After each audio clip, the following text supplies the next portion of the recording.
Good morning friends, welcome back to your channel my cute home garden. तो आज मैं बात करने जा रहा हूँ एक बहुत ही ब्यूटीफुल पेरेनियल फ्लावरिंग प्लांट की।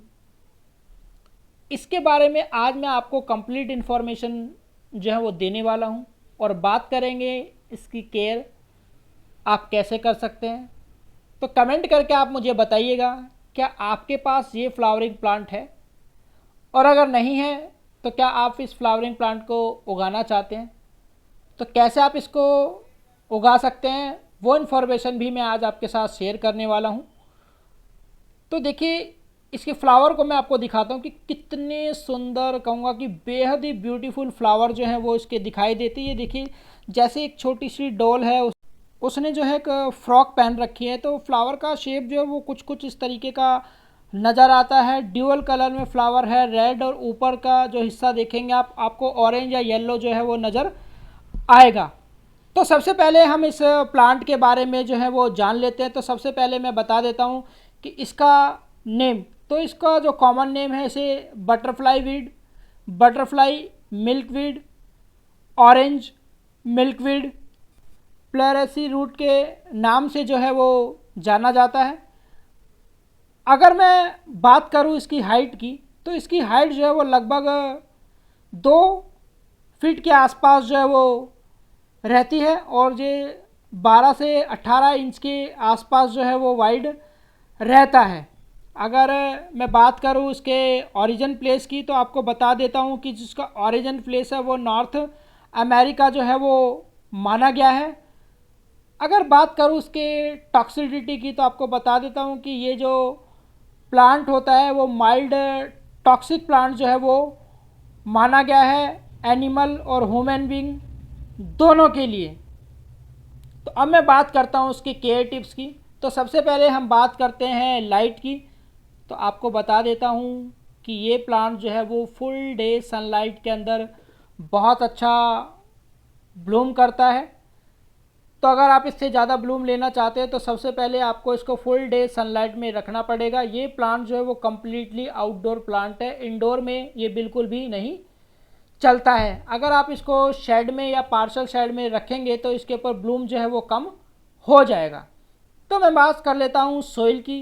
तो आपको बता देता हूँ कि इस प्लांट को ग्रो करने के लिए किसी खास तरह की सॉइल की जो ज़रूरत है वो नहीं होती है। रफ़ से रफ़ मिट्टी के अंदर आप इसको बहुत ही आसानी से जो है वो उगा सकते हैं। अगर आपके पास कंकड़ वाली मिट्टी है तो उसके अंदर भी ये प्लांट बहुत ही आसानी से उग जाता है। तो जो भी सॉइल आपके पास अवेलेबल हो उसी के अंदर ही इसको ग्रो किया जा सकता है। तो अब मैं बात करता हूँ टेम्परेचर और ह्यूमिडिटी को। तो आपको बता देता हूँ कि ये जो प्लांट है वो हॉट क्लाइमेट का प्लांट है, और उसको हाई ह्यूमिडिटी जो है वो पसंद होती है, और समर के अंदर ये बहुत अच्छा ब्लूम जो है वो करता है। तो हॉट क्लाइमेट जो है उसको पसंद होता है। हालांकि मैं एक बात आपको बता देता हूँ कि ये जो प्लांट है वो लगभग लगभग पूरा साल ही फ्लावरिंग करता रहता है। विंटर में इसकी जो फ्लावरिंग है वो थोड़ी सी कम हो जाती है, जबकि गर्मियों में फ्लावरिंग ये अच्छी खासी कर लेता है। तो अब मैं बात करता हूँ वाटरिंग की। तो देखिए, ये प्लांट जो है वो पूरी तरह से ड्रॉट रेजिस्टेंट माना गया है। वाटर रिक्वायरमेंट इसका बहुत ज़्यादा नहीं है, लेकिन जब बहुत ज़्यादा गर्मी होती है और टेम्परेचर 40, 45 और 50 डिग्री पहुंच जाता है, तब इसको जो है वो रेगुलर वाटरिंग की ज़रूरत होती है।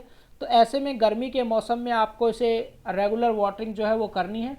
2 टाइम पानी डालने की जो ज़रूरत है वो उसको नहीं पड़ती है। 1 टाइम पानी डालने से ही ये काफ़ी अच्छा सर्वाइव कर लेता है। तो गर्मियों में रेगुलर वाटर डालते रहिए। जब विंटर आता है, जब सर्दियों का मौसम आता है, तब इसका जो वाटर रिक्वायरमेंट है वो काफ़ी कम हो जाता है। तो सर्दियों में इसे रेगुलर वाटरिंग की जो ज़रूरत है वो बिल्कुल भी नहीं पड़ती है। अब मैं बात करता हूँ फर्टिलाइज़र की।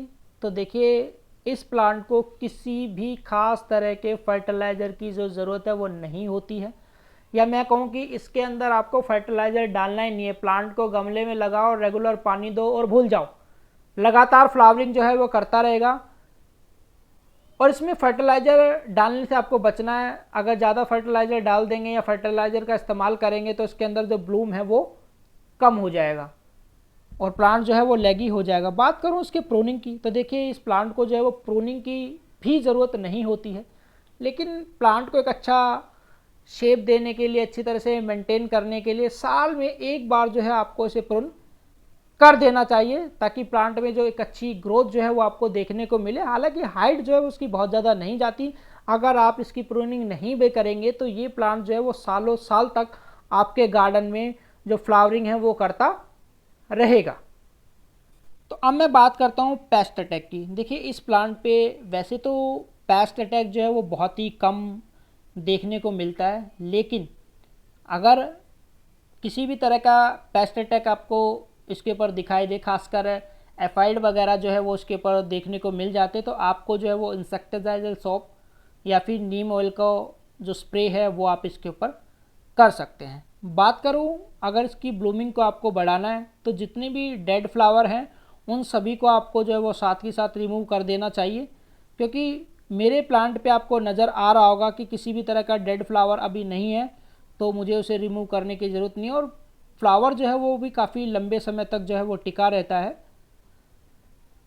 तो मैं बात करता हूँ इसको ग्रो करने की, तो आपको बता देता हूँ कि इस प्लांट को आप सीड और कटिंग दोनों से ही बहुत ही आसानी से जो है वो ग्रो कर सकते हैं। जब इसका फ्लावर पूरी तरह से मैच्योर हो जाता है तो इसके ऊपर जो वो सीड पोड बनने लगते हैं, फलियों की तरह जो है वो सीड पोड इसके ऊपर बनता है,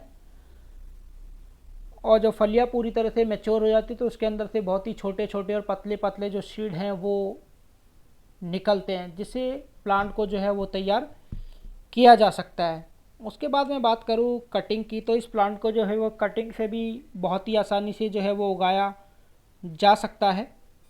इस प्लांट को कटिंग से ग्रो करने का जो बेस्ट टाइम है वो फरवरी से लेकर अप्रैल जो है वो माना गया है। उसके अलावा आप इसको जो है वो अक्टूबर के अंदर भी कटिंग से जो है वो उगा सकते हैं। तो इन महीनों में ये कटिंग से जो है वो बड़ी ही आसानी से उग जाता है। अगर आप इसको कटिंग से उगाना चाहते हैं तो इसकी लगभग 4 से 6 इंच की जो कटिंग है वो आपको लेनी चाहिए।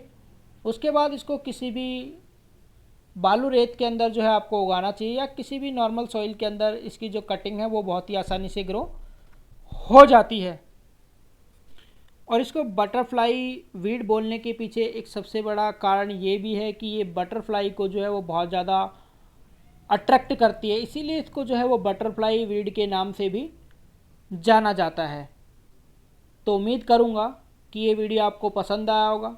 अगर आपको ये वीडियो पसंद आता है तो इसे लाइक कीजिए, कमेंट कीजिए, शेयर कीजिए और चैनल को सब्सक्राइब करना ना भूलें। Thanks for watching my video and we will meet in next video.